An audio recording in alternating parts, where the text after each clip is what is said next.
Hello students, इस video में हम स्टडी करने वाले हैं national income at current price क्या होता है, नेशनल इनकम कांस्टेंट प्राइस क्या होता है, डिफरेंस क्या होता है दोनों में, हम नेशनल इनकम का करंट प्राइस से कांस्टेंट प्राइस में कन्वर्जन कैसे करते हैं, और इसके बाद एक टॉपिक और है छोटा सा, वो है जीडीपी डिफ्लेटर या जीएनपी डिफ्लेटर, उसको स्टडी करेंगे।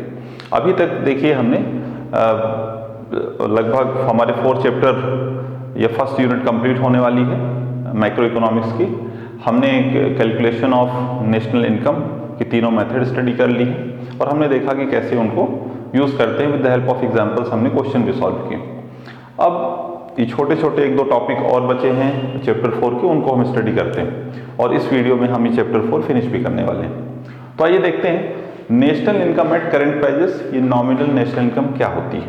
तो देखिए इसमें भी हम नेशनल इनकम कैलकुलेट कर रहे हैं और national income at constant price real national income, इसमें भी हम दोनों में क्या रहे हैं, नेशनल इनकम को हम कैलकुलेट कर रहे हैं। डिफरेंस ये होता है, मैं आपको साथ में डिफरेंस भी बताते चल रहा हूँ और मीनिंग भी।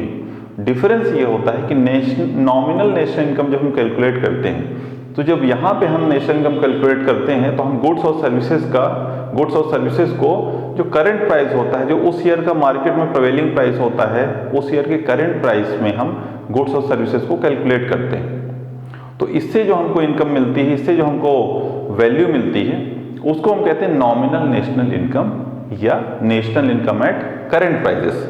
जैसे कि अभी इस साल जो हम नेशनल इनकम अगर हमको कैलकुलेट करना है तो 2020-21 का जो प्राइस चल रहा है उसमें अगर हम नेशनल इनकम कैलकुलेट कर रहे हैं, क्योंकि जिस फाइनेंशियल ईयर का हम नेशनल इनकम निकाल रहे हैं, जिस ईयर का नेशनल इनकम हम निकाल रहे हैं, हम उसी ईयर का प्राइस भी लेते हैं, जो भी मार्केट में प्राइस चलता होता है उसी प्राइस से हम गुड्स और सर्विसेज को कैलकुलेट करते हैं और इस तरह जो वैल्यू मिलती है उस वैल्यू को हम किस में लेंगे, national income at current prices बोलेंगे या हम उसको नॉमिनल नेशनल इनकम बोलेंगे। तो ये देखिए इसको बोलेंगे नॉमिनल नेशनल इनकम। तो ऐसी नेशनल इनकम जो करंट प्राइसेस पे कैलकुलेट की जाती है उसको नॉमिनल नेशनल इनकम कहते हैं। दूसरा है national income at constant prices.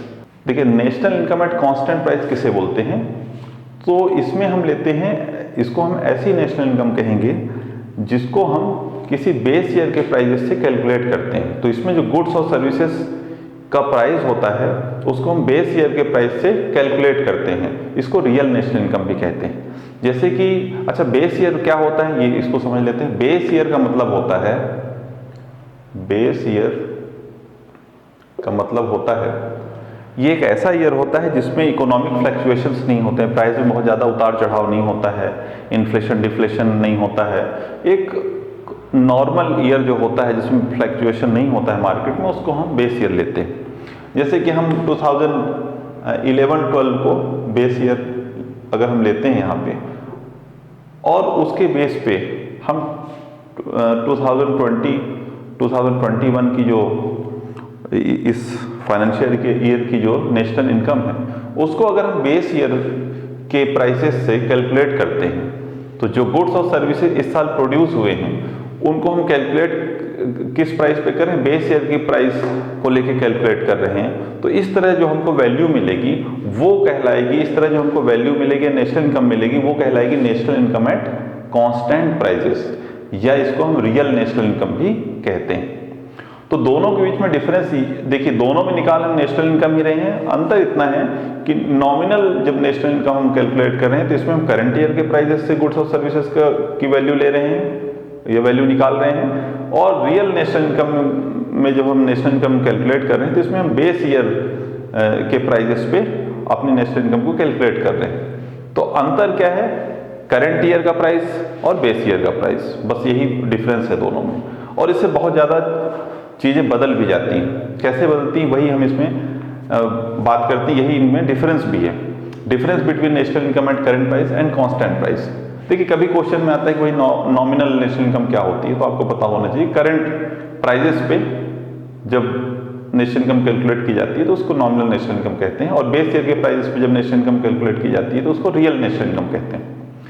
Difference दोनों में क्या है, देखिए डिफरेंस ये, एक तो मीनिंग का डिफरेंस हो गया, वो मैंने आपको इसमें ही बता दिया। दूसरा डिफरेंस क्या है कि जो नॉमिनल नेशनल इनकम है वो आपका एक्चुअल पिक्चर नहीं बताती है, क्योंकि हो सकता है इसमें आउटपुट उतना नहीं हुआ हो, लेकिन एक बात तो कंफर्म है कि हर साल इन्फ्लेशन बढ़ता है और प्राइस हर साल इंक्रीज हो रहे हैं, तो उसके कारण जो उसकी वैल्यू आएगी वो हमेशा ज़्यादा आती है। रियल नेशनल इनकम क्या होती है कि इसमें प्राइजेस या वैल्यू तभी इंक्रीज होगी जब एक्चुअल में गुड्स और सर्विसेज का प्रोडक्शन ज़्यादा होगा। तो रियल नेशनल इनकम को ज़्यादा रियल या ज़्यादा ऑथेंटिक पिक्चर देता है हमारे नेशनल इनकम की। रियल नेशनल इनकम जो होता है उसे कंपैरिजन करना भी आसान होता है। नॉमिनल नेशनल इनकम से कंपैरिजन करना उतना आसान नहीं होता है, क्योंकि इसमें क्या हो रहा है कि प्राइस इंक्रीज हो रहे हैं लेकिन एक्चुअल गुड्स और सर्विसेज का आउटपुट इंक्रीज हुआ, प्रोडक्शन इंक्रीज हुआ कि नहीं, ये हम नहीं बता पाते। तो अगर देखा जाए तो रियल नेशनल इनकम ज़्यादा ऑथेंटिक है और इसके बेस में आप कंपेयर कर सकते हैं कि जो इकोनॉमिक डेवलपमेंट है वो पहले ज़्यादा अच्छा था, अभी है, किस ईयर ज़्यादा अच्छा है। क्योंकि इसमें क्या हो रहा है कि एक्चुअल में जो आउटपुट हो रहा है गुड सर्विस उसको ले रहे हैं, प्राइजेस का जो इम्पैक्ट है उसके कारण ये जो है अफेक्टेड नहीं हो रहा है, और इसमें प्राइस के कारण ये इसकी वैल्यू में फ्लक्चुएशन आता है।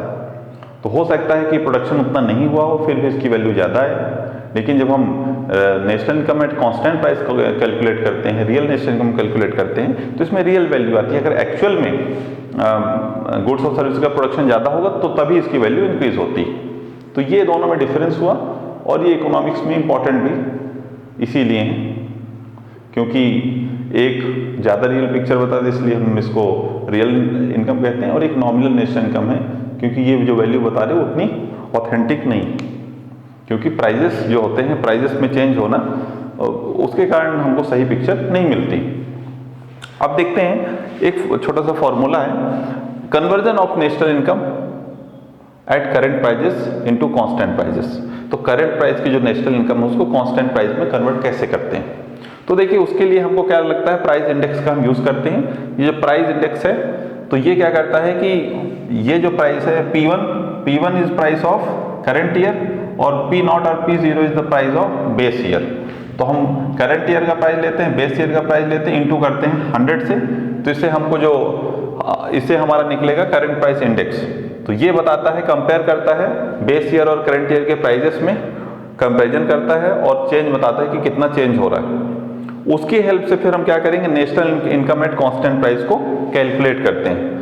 तो national income at constant price calculate करने के लिए फॉर्मूला है, इसमें हम national income at current price लेंगे और यहाँ पे हमने जो ये करंट प्राइस इंडेक्स था इसकी जो वैल्यू आती है, करंट प्राइस इंडेक्स की वैल्यू यहाँ पे पुट करते हैं, इंटू 100 करते हैं और हमारी वैल्यू आ जाती है। कई बार क्वेश्चन में आपको करंट प्राइस इंडेक्स की वैल्यू दी हुई होती है तो फिर आपको ये कैलकुलेट करने की जरूरत नहीं है। तो चलिए अगर हम मान लेते हैं कि करंट प्राइस इंडेक्स की जो वैल्यू है वो है कितनी, ₹160, ठीक है। और नेशनल इनकम, ये national income at current price, इसकी वैल्यू हम ले लेते हैं कितनी है, ₹1,60,000 ले लेते हैं, 1,60,000। अब क्या करते हैं, अब हम national income at constant price निकालते हैं। ये तो क्या है, करंट प्राइस पे है नेशनल इनकम, निकालना है हमको कांस्टेंट प्राइस में, बेस ईयर के प्राइस में। और वो हम कैसे निकालें, करंट प्राइस इंडेक्स की हेल्प से। करंट प्राइस इंडेक्स हमारा मान लीजिए क्वेश्चन में दिया हो 160। तो चलिए इसी फॉर्मूले में हम क्या करते हैं, यही सेम फॉर्मूले से वैल्यू पुट करके देखता हूँ। करंट प्राइस इंडेक्स कितना है, national income at current price है 1,60,000 और आपका करंट प्राइस इंडेक्स कितना है 160 इंटू 100। तो चलिए देखते हैं वैल्यू कितनी आती है इसे, और ये वैल्यू 1000। अब हमको क्या करना है, 1000 इंटू 100 कर देते हैं। तो 1000 इंटू 100 करेंगे तो हमारी वैल्यू कितनी आ रही है, 1 लाख। तो ये देखिए, ये आई हमारी वैल्यू किसकी, ये है national income at constant price. तो आप देखिए कि करंट प्राइस में आपका नेशनल इनकम कितना था, जो 1,60,000 दिखा रहा था, मतलब जो उस ईयर का प्राइस था उसमें नेशनल इनकम आपकी 60,000 ज़्यादा दिख रही है। लेकिन जैसे ही हमने क्या किया, ये प्राइस इंडेक्स के हेल्प से हमने क्या लिया, बेस ईयर के प्राइस से इसको कैलकुलेट करते हैं, तो ये हमारी इनकम कितनी आ जाती है, 1 लाख आ जाती है।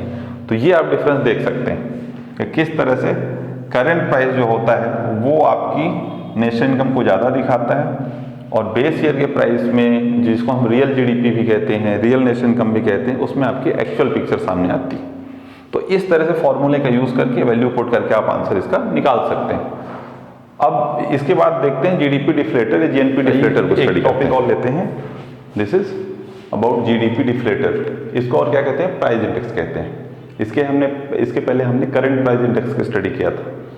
ये है जीडीपी डिफ्लेटर या प्राइस इंडेक्स कहते हैं। ये क्या करता है? ये एक्चुअल में जो करंट प्राइस और जो कांस्टेंट प्राइस में या नॉमिनल और रियल जीडीपी में जो चेंजेस होते हैं उसको बताता है कि क्वांटिटी में और प्राइस में क्या चेंजेस हुए। तो एक्चुअल जो चेंज हो रहा है उसको ये कंपेयर करता है रियल और नॉमिनल जीडीपी के बीच में। तो इसका फॉर्मूला आप देखिए, इसको फॉर्मूला आपको पता होना चाहिए और उसके बेस पे आप जीडीपी डिफ्लेटर अगर कैलकुलेट करने को आता है, जीडीपी डिफ्लेटर या प्राइस इंडेक्स कैलकुलेट कर सकते हैं। रियल जीडीपी आप कैलकुलेट कर सकते हैं फॉर्मूले को चेंज करके। नॉमिनल जीडीपी इसी के बेस पे आप कैलकुलेट कर सकते हैं। तो देखिए इसका सिंपल सा फॉर्मूला है, छोटा सा टॉपिक है हमारा। तो price index oblique GDP deflator equals to nominal GDP upon real GDP into 100। तो इसको फॉर्मूले में अगर आपको नॉमिनल जीडीपी दिया हुआ है 30,000 है और रियल जीडीपी दिया हुआ है 10,000, तो कुछ नहीं करना, उस फॉर्मूले में वैल्यू रखना है। नॉमिनल जीडीपी आपको 30,000 अपॉन रियल जीडीपी है 10,000 इंटू 100 करना है। और ये देखिए आप 3 इंटू 100 इक्वल्स टू 300। तो ये हम कह सकते हैं कि हमारा जो इसके बेस पे हम ये कह सकते हैं कि प्राइजेस में जो चेंज हुए हैं वो कितने हुए हैं? 200% हुए। वैल्यू कितने हैं हमारी? 300। तो हमारे जो चेंजेस हुए हैं प्राइस में वो 200% चेंज हुआ है प्राइस, या प्राइस 200% इंक्रीज हुआ है, बढ़ गया है। तो ये आप देखिए कि ये किस तरह से आपके नॉमिनल और रियल जीडीपी का कंपैरिजन करता है और बताता है कि प्राइस किस तरह फ्लैक्चुएट हो रहा है। प्राइस और आउटपुट में जो चेंजेस आ रहे हैं, फ्लैक्चुएशन आ रहे हैं, उसके बारे में जीडीपी डिफ्लेटर बताता है। तो इस तरह से ये आपका 4th चैप्टर भी मैक्रो इकोनॉमिक्स का कंप्लीट होता है और इसके साथ आपकी first unit of macro economics भी कंप्लीट होती है। Thank you.